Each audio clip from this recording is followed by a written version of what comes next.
Frères et sœurs, nous sommes vraiment le peuple béni de Dieu. Mais même si nous recevons tant de bénédictions, si nous ne réalisons pas la valeur, c'est un grand problème.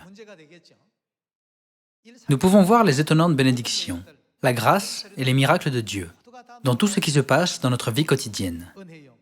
Ce monde est plein de choses par lesquelles nous pouvons réaliser cela.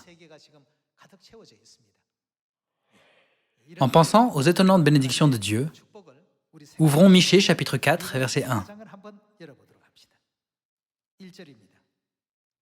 Il arrivera, dans la suite des temps, que la montagne de la maison de l'Éternel sera fondée sur le sommet des montagnes, qu'elle s'élèvera par-dessus les collines, et que les peuples y afflueront.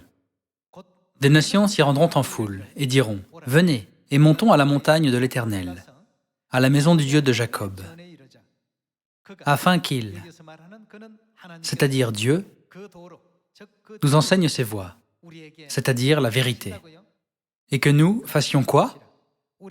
Marchions dans ses sentiers. Car d'où sortira la loi? De Sion sortira la loi, et de Jérusalem la parole de l'Éternel. »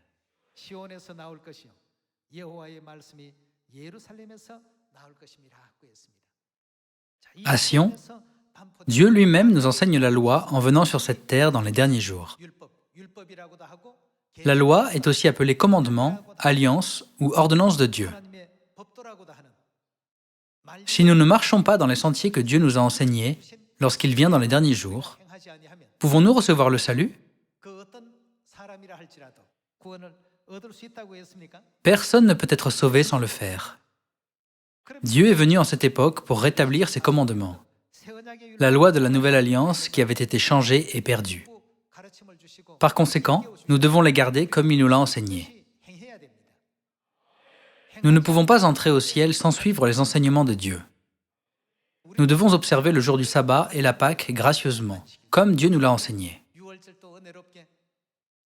L'un d'entre nous connaissait-il la Pâque? Connaissions-nous la Nouvelle Alliance? Qu'en est-il des 7 fêtes des 3 temps?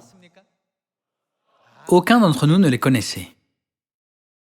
Dieu nous a donné ces enseignements afin que nous puissions espérer le royaume éternel des cieux. Dieu nous a ouvert ce chemin gracieux et glorieux.